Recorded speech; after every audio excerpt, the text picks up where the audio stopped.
इंसान अगर कंगाल हो तो उसे हमेशा ये टेंशन होती है कि किस तरह पैसे कमाए जाएं, और अगर बहुत ज्यादा अमीर हो तो उसे ये टेंशन होती है कि ये पैसे किस तरह बचाए जाएं, अपनी हुकूमत से, अपने हरीफों से और कभी कभार तो अपने रिश्तेदारों से। इस दूसरी टेंशन की इलाज के लिए दुनिया भर में बहुत सारी ऐसी जगहें हैं जो अमीर लोगों को ये ऑप्शंस देती हैं कि आप हमारे पास आएं, अपना पैसा हमारे मुल्क या शहर में रखें और इसको प्रोटेक्ट करें। हाल ही में लीक्स होने वाले पेंडोरा पेपर्स में इन जगहों को टैक्स हेवन के नाम से जाना जाता है, जहां पर दुनिया भर से अमीर तरीन लोग अपना पैसा उन जगहों पर ट्रांसफर करते हैं, इस उम्मीद के साथ कि उन जगहों पर उनके पैसे न सिर्फ महफूज रहेंगे बल्कि सीक्रेट भी रहेंगे और लोगों को पता नहीं चलेगा कि उनके असासे ऐसी जगहों पर मौजूद हैं। दुनिया भर में मुख्तलिफ जगहों पर मौजूद इन टैक्स हेवन में से अमेरिका की एक 9 लाख से भी कम आबादी वाली छोटी सी रियासत साउथ डकोटा भी मौजूद है। पेंडोरा पेपर्स के मुताबिक इस वक्त साउथ डकोटा में तकरीबन 360 अरब डॉलर ऐसे हैं जो अमेरिका और दुनिया भर में मौजूद मुख्तलिफ लोगों ने छुपाए रखे हैं। बुनियादी तौर पर अगर कोई अमीर शख्स अपने असासे साउथ डकोटा में ट्रांसफर करना चाहता है तो उसकी दो बड़ी कानूनी वजूहात हैं,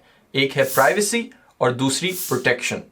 साउथ डकोटा के ट्रस्ट कवानीन के मुताबिक अगर अमेरिका या अमेरिका से बाहर का कोई शख्स यहाँ पर कोई ट्रस्ट खोलता है, ट्रस्ट एक ऐसी कंपनी या ऐसी ऑर्गेनाइजेशन होती है जिसमें आप अपने असासे ट्रांसफर कर सकते हैं और वो एक दूसरे नाम से खुलती है जिसमें आपका नाम कहीं भी शामिल नहीं होता और सिर्फ उन्हीं लोगों का नाम जाहिर होता है जो इस कंपनी या इस ट्रस्ट को मैनेज करते हैं। एक मर्तबा जब ये ट्रस्ट रजिस्टर हो जाती है तो वो प्राइवेसी लॉस के तहत यहाँ पर प्रोटेक्टेड होती है, मीनिंग ये कि ये पब्लिक रिकॉर्ड नहीं बनती और आम पब्लिक जिस तरह बाकी रिकॉर्ड एक्सेस कर सकती है वो इस ट्रस्ट का रिकॉर्ड साउथ डकोटा से एक्सेस नहीं कर सकती उनके कवानीन के मुताबिक। जिसका मतलब ये है कि आप जिस कंपनी के तहत ये तमाम असासे मैनेज कर रहे होते हैं वो पब्लिक की निगाहों से छुपी रहती है। और दूसरी बड़ी वजह यह है कि इन ट्रस्ट के नीचे जो असासे मैनेज किए जाते हैं, जितना कैश या प्रॉपर्टीज मैनेज की जाती हैं वो लीगली प्रोटेक्टेड होती हैं, मीनिंग ये कि मुस्तकबिल में अगर किसी कानूनी वजह से या कोर्ट लिटिगेशन में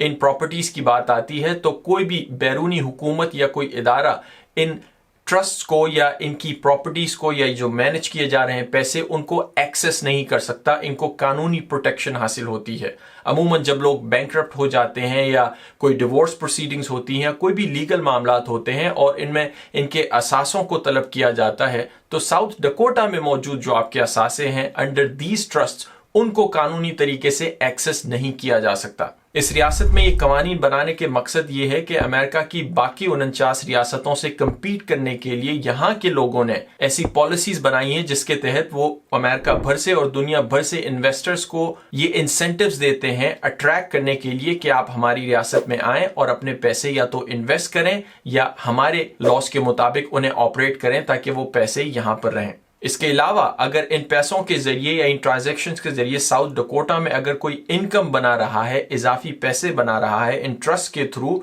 तो इसे ना तो यहाँ पर कोई इनकम टैक्स देना है स्टेट को, ना ही यहाँ पर कोई इनहेरिटेंस टैक्स देना है और ना ही कोई कैपिटल गेन्स टैक्स देना है। और इन टैक्स मराद की बिना पर ये तमाम अमीर लोग जो है वो यहाँ पर बहुत सारे पैसे बचा सकते हैं जो कि अदरवाइज वो अपने ममालिक में रखें तो उन्हें वहां पर बहुत ज्यादा टैक्स देना होगा। साउथ डकोटा समेत दुनिया भर में जितनी भी टैक्स हेवन है उनका ये तमाम कवानीन बनाने का मकसद ये है कि वो कानूनी तरीके से दुनिया भर से लोगों को अपने ममालिक में, अपने शहरों में अट्रैक्ट करें और उन्हें एक कानूनी रास्ता फराहम करें जिसके तहत वो अपना पैसा यहाँ पर इन्वेस्ट कर सकते हैं और लोकल इकोनॉमी को भी सपोर्ट कर सकते हैं अगर वो चाहें तो। इसीलिए जितने भी लोगों का नाम इस किस्म के पेपर्स या लीक्स में आता है उनका हमेशा से ये आर्ग्यूमेंट ये रहता है कि ये तमाम पैसा उनका लेजिटिमेट है और ये जितनी भी ट्रांजैक्शंस अपने मुल्क से बाहर वो कर रहे हैं वो मुकम्मल तौर पर कानूनी है और इसमें वो कोई कानून नहीं तोड़ रहे। इस पर बहुत सारे लोगों का एतराज ये है कि ठीक है आप लोग कानूनी तौर पर ये सारा पैसा बचा रहे हैं, वो तो आप कर सकते हैं, लेकिन क्या ये अखलाकी तौर पर अच्छी बात है?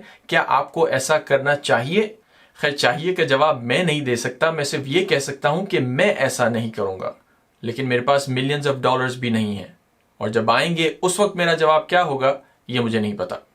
That's it. See you next time.